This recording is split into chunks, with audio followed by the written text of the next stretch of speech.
Hello guys, may adlaw mag-aday and my life di ay ta. Before ang mga kaganapan, before na hospital si Bibi no kay Christmas man no December 25 sa gabi.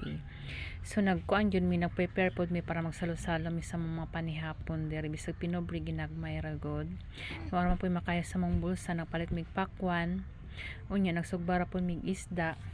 Sila mama ang giihaw to ilang mga manok. So anang before pa ng Christmas di ana nagipamati si Bibi. So mga 3 days na. So gusto ko ta din mag-decide nga moadto sa ospital kay lain na gid ang ginapamati ni Bibi, nagahagrak na. So ana sila mama kung partner nga dito lang ang dalon sa center. So akong huna-huna talon ako sa center maamang gihapon i-refer ko sa hospital magpa-CBC magpakita sa tanaw ni iyang mga hemoglobin iyang white blood mangwa ko niliho kay ang akong huna-huna man jud nga kuan dalon sa hospital. So nakaana ko nga kung say mahitabo sa bata ay jud kog basula kay duha-duha pud kog ato sa nga ato sa hospital kay akong PhilHealth sunod-sunod nga nagamit niya.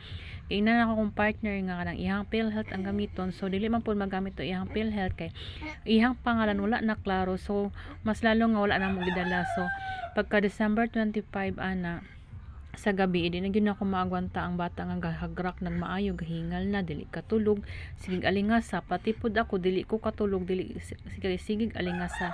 So pagkabuntag nag-decide na gyud ko nga dalon ang bata sa ospital diri sa Midway kay kuan di na gyud ako maagwanta. So morning ana wala gyud taw mingaw kaayo kay Pasko man.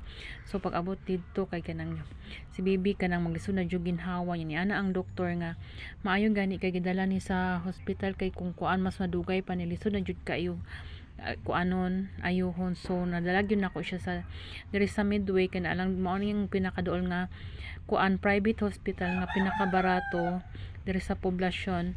So gi-admit na si Bibi kay kuan gusto lang namon ta check up. So gipa-admit na lang nako kay iyang gininhawa tabangonon na jud. So pag after 2 days ana kay gi-oxygen nag jud siya kay mag kuan na lisod na siya maginhawa. So na ang iyang findings kay kanang kuan na siya pneumonia kung wala na dali mas magkuan pa.